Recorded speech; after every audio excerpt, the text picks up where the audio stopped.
Hello and welcome back. We're just wrapping up my first novel, Cloak of Obscurity.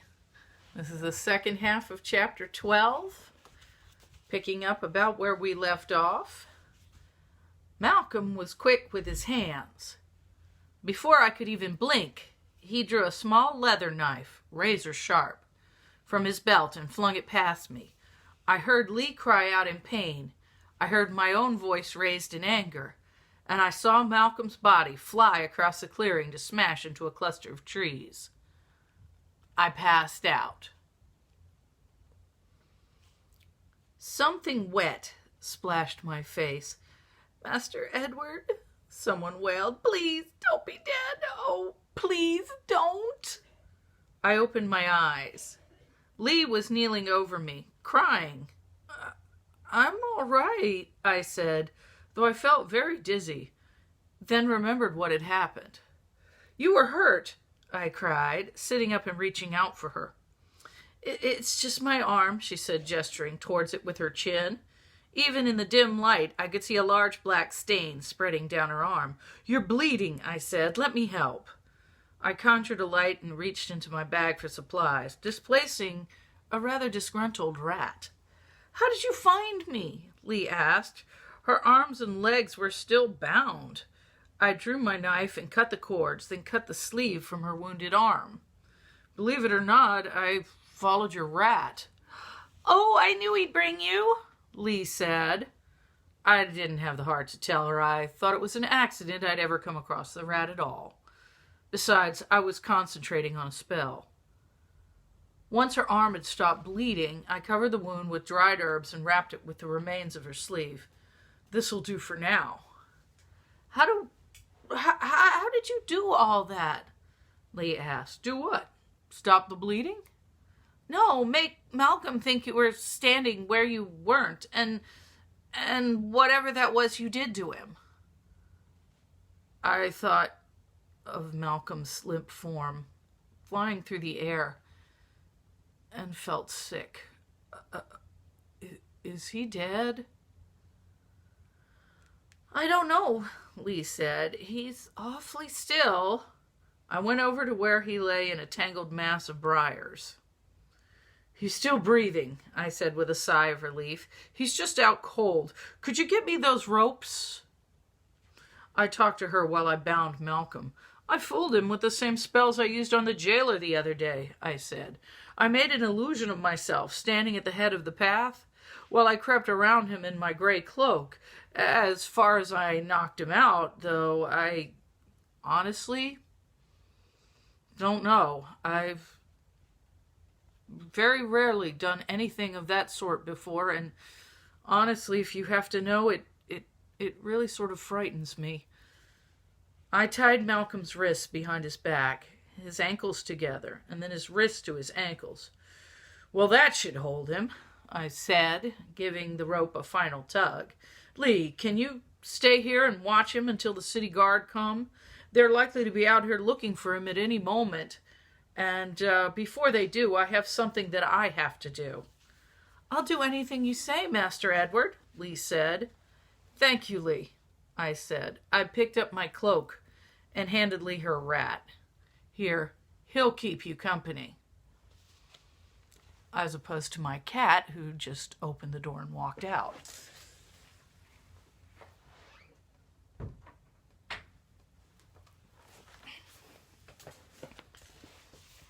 Meanwhile, thanks to my cloak, no one noticed me as I hurried back over the bridge and into town. I wasn't quite sure of the exact speed of gossip in Bell Camp. I didn't know how long it would take the folk from Sadie's to compare stories with the folks on Leather Lane and send the guards out to the cliffs. Once Malcolm spoke to anyone, it would all be over and done with. No news of any sort seemed to have reached my parents when I arrived. As I'd expected, a large cart, drawn by a lugubrious old mule, was waiting by the side of the shop. It was already half filled with fabric. Though work was forbidden on God's day from sunrise to sunset, Father usually had everyone resume their labors as soon as the sun went down. I pushed back the hood of my cloak and approached the young apprentice, who stood holding the mule by his bridle. Lucas, I said, stepping out into the lantern-lit street. Good work, I'll take it from here. But the boy was quite startled by my appearance. Master Edward, I thought your father was... change of plan, I said, vaulting up into the wagon's driving seat. But that wagon, not your concern, I said, and drove away. Thank goodness I knew how. I had no love for my cousin Damien. I never had. But his wife, the Lady Isabeau, was innocent, I was certain. Why should she be marked as the wife of a poisoner? His unborn child, too, deserved better than to be branded the seed of a murderer. And my uncle, and my grandfather, and my mother, they all deserved better than to see their handsome young kinsman dangling from a rope to be eaten by crows and buzzards. As long as I had breath in my body, I would try and prevent it. I hoped the mule wouldn't try wandering off with a cart when I leapt down in front of Damien's home. I rapped softly at the door. I didn't want to attract the attention of the neighbors. Damien gave me a very puzzled look when he opened it. "Edward," he said, "are you drunk again?" I ignored that and pushed past him into the house. "Where's Isabeau?" "Where is... upstairs, asleep," said Damien. "Edward, what's the matter with you? You have twigs in your hair." I began looking over his shelves of herbs and potions, looking for anything costly and portable. "Damien, you've got to leave Belcamp. I brought you a cart." Edward, have you gone mad?" "Quite possibly," I said. I noticed a good-sized basket sitting in a corner and began to fill it with little vials of resins and oils. "Go wake Isabeau. Tell her to dress and fetch her jewels. She has got jewels, hasn't she? You've got to leave now." "What? Why?" My cousin was dumbfounded. "What in the 7 sacred names of Saint Dana are you even talking about?" I paused and turned to face him, setting down the basket. "I'm talking about Malcolm, the apprentice, the one you stole the Death Stone so he could murder his master, Roger Tanner." Damien's face went the color of old cheese. He can say what he likes," Damien said. "My father-in-law is a lord of the realm. I'm a wizard. Who would believe anything an apprentice said against me?" "The stone was found in the tanner's fish pond this afternoon," I said. "By dawn, the whole city will know the truth." "Well, I didn't know what he wanted it for," Damien protested. I could see his hands shaking. I didn't even know who he was, that he had anything to do with the Tanners, until you started talking about this big fellow who kept beating you up. Where is he, Edward? Where is he? If we can get to him..." "I left him tied up on the cliffs of the Bell, waiting for the city guard," I said. "They should have found him by now." "You left him?" Damien was aghast. "You fool! Why did you leave him? Why didn't you kill him?" "Because I'm not like you," I said simply, looking down at my cousin's terrified face. I was taller than he was, too. "You self-righteous idiot," Damien hissed. "You damn fool, prancing around the slums with a chicken on your head. How can you possibly understand the way the world works? They'll hang us both now." I didn't have time to argue with him, so I did something I'd wanted to do ever since I was about 5 years old and he first called me lard ass. "I'd rather have a chicken on my head than blood on my hands," I said over his unconscious body. I dumped my cousin unceremoniously in the cart and went upstairs to fetch Isabeau. She'd been awakened by the sound of our argument and was hovering nervously at the top of the stairs, holding a lamp. "Isabeau," I said, "hurry and put on an overgown of some sort. You and Damien have to leave Belcamp at once." "What?" she gasped. There's a madman, a murderer. He thinks your husband is responsible for the death of your beloved." I said. If you don't leave now, he'll see to it that Damien's killed. That was as much as I cared to tell her. What my cousin chose to explain to his wife was his own concern. Killed? Bleated Isabeau. I was rummaging through her things for her jewelry. Yes, you have to flee at once. Do you have any valuables you can take with you?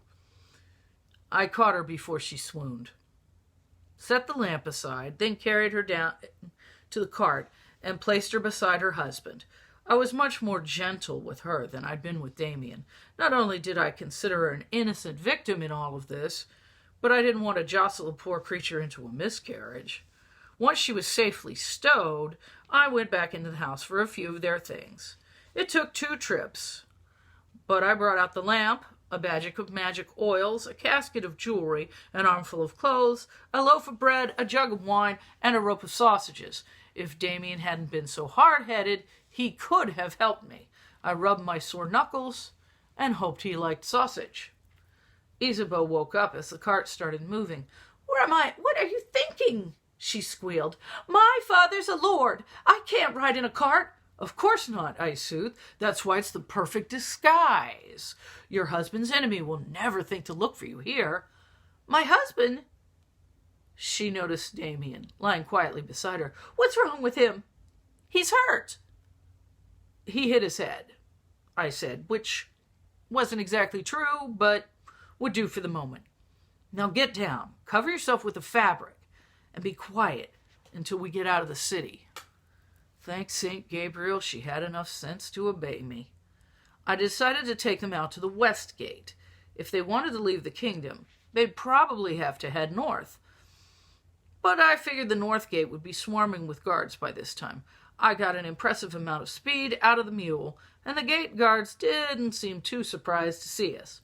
My father must not have been the only merchant who liked to get a jump on the week's business. Damien woke up about half a mile out from the city and began protesting loudly. Isabeau, who up to that point had been behaving like an angel, began demanding that her husband explain what was going on. He began hemming and hawing, and I decided that my charitable acts for the evening were done, and it was time for me to leave.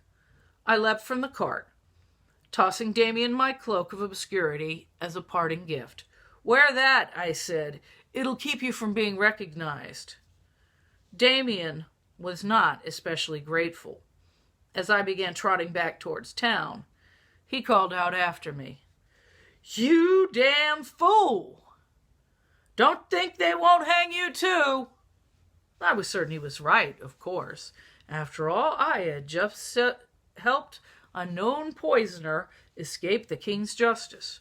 I might have had just enough of the courage of my convictions to help him and his innocent wife leave Belcamp, but I wasn't brave enough to die for them. I made my way, as stealthily as possible without my cloak, back over the bridge and through the gate. Luckily, the gate guard was arguing with some drunks, apparently over possession of a rather bored-looking woman. My heart leapt in my throat every time I saw a shadow move or heard a dog bark. But finally, in the quiet hour before dawn, I reached the one set of doors in Belcamp that are always open.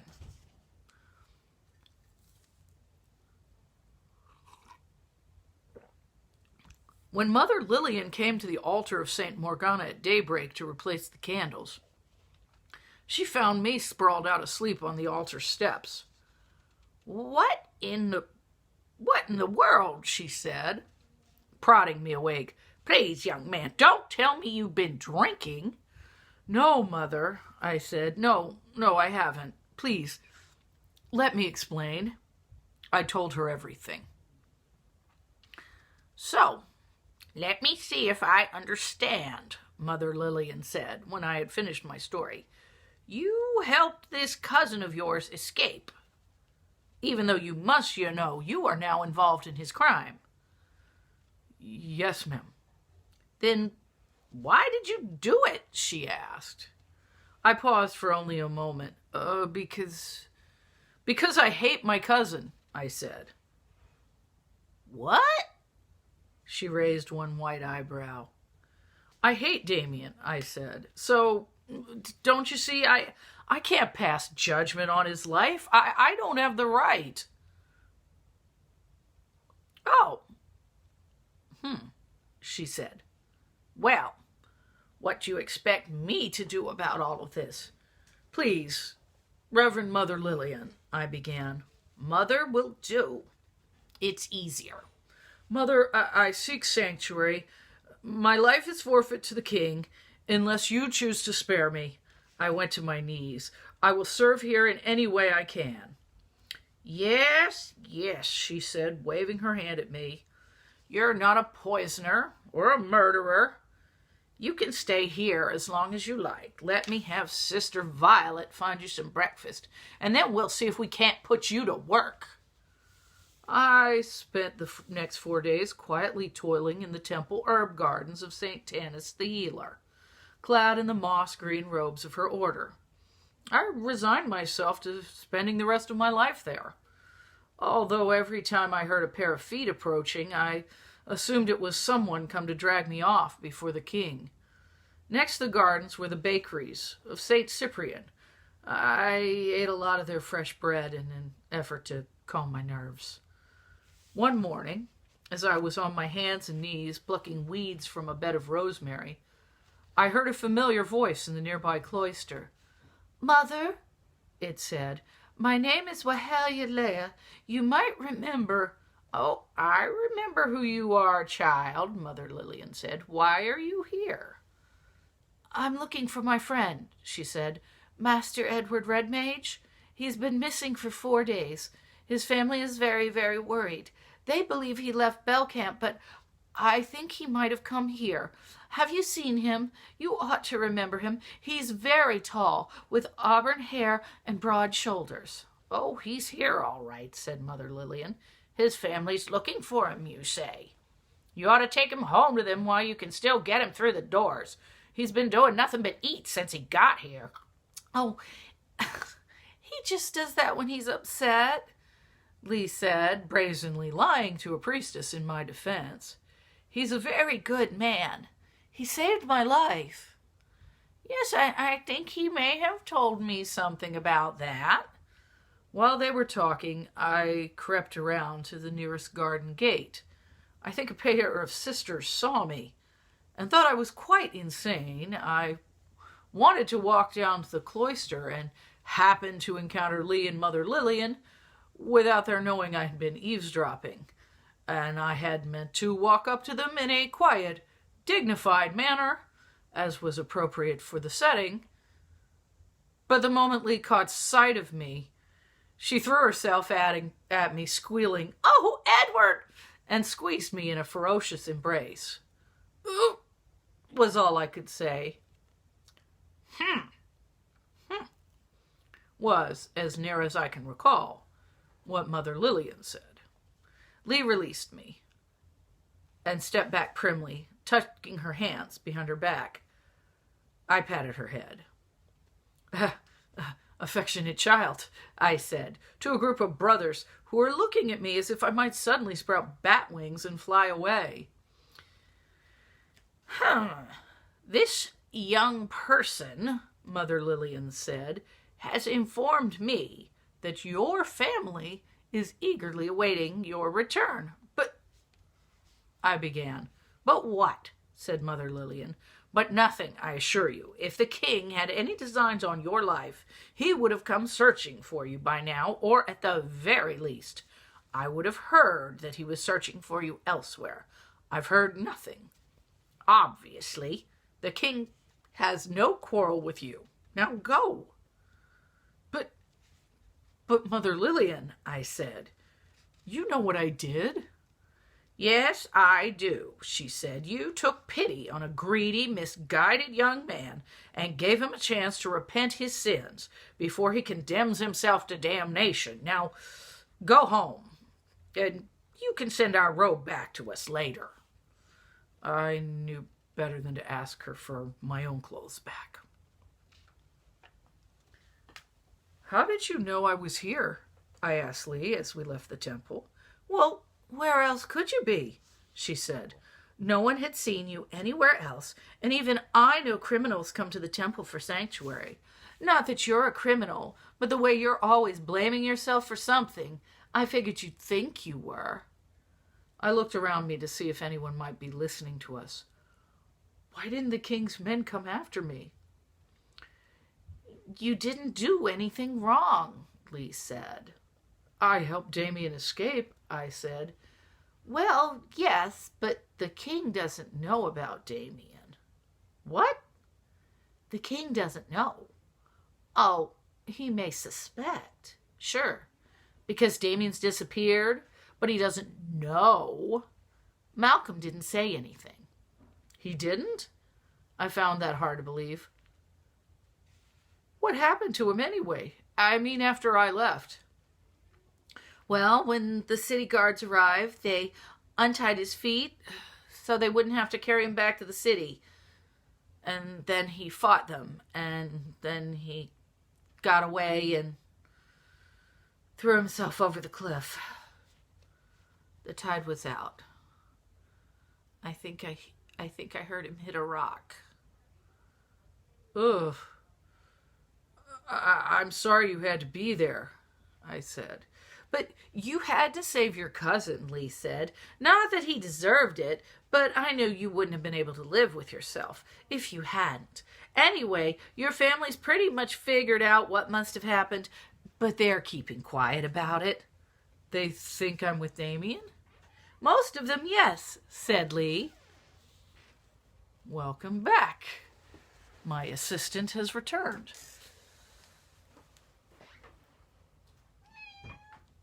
Indeed. You are, baby. And I'm finishing the book, honey. Let's see. Let's see. They think I'm with Damien, I said. Most of them, yes, said Lee. Why didn't you think so? Lee grinned at me. Because I've heard you talk about him, she said. I know how much you couldn't stand to be near him. How could you possibly go into exile with him? I laughed for the first time in days. All right, that's true. We walked in silence for a while, and then I said, I asked, where are we going? Home, Lee said. Where's home? Well, the Snake and Egg. Sadie took us in. The Leather Workers Guild decided to give the Tanner property over to Dennis Cobbler once Master Gabriel cleaned the place up, of course. Now, Dennis has already got his mother-in-law and Aunt Nan and a wet nurse living with his family, so it's just too crowded for Dolores and me. Oh. Master Edward?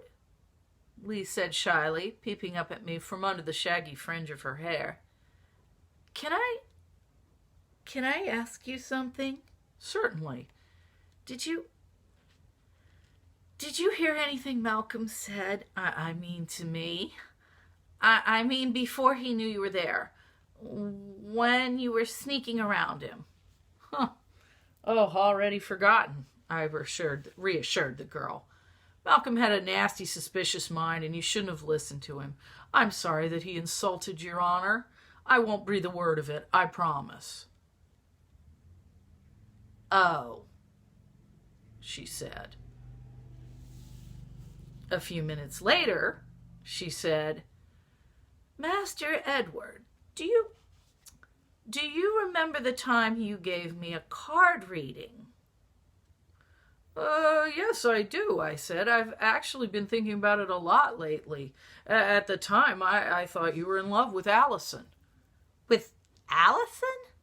Well, I did think you were a boy at the time, but now I think I understand. You do? Yes, you're not interested in love. You're just trying to find your place in the world. And I think I can help you. How?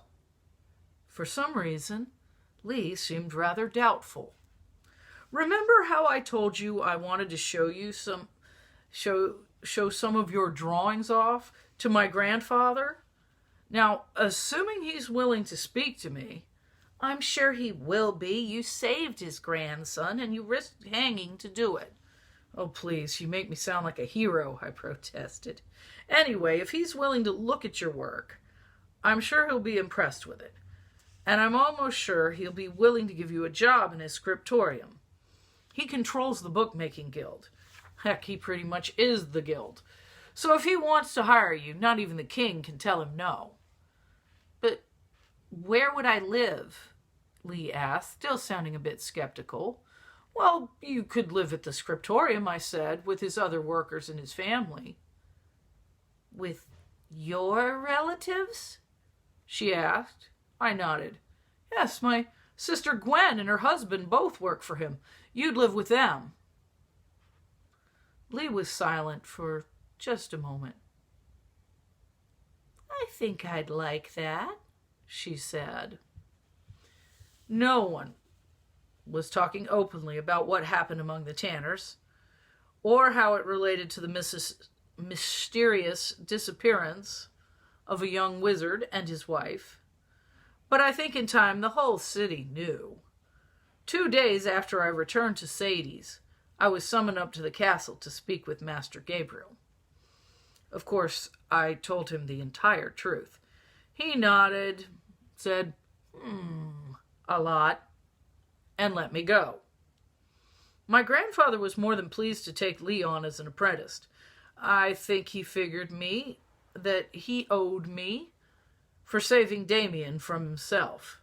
He kept her very busy, but she still had time to occasionally go to the theater with Sadie and Dolores. She also continued her reading lessons with me, and she continued to shock me with her frank opinions of the saints.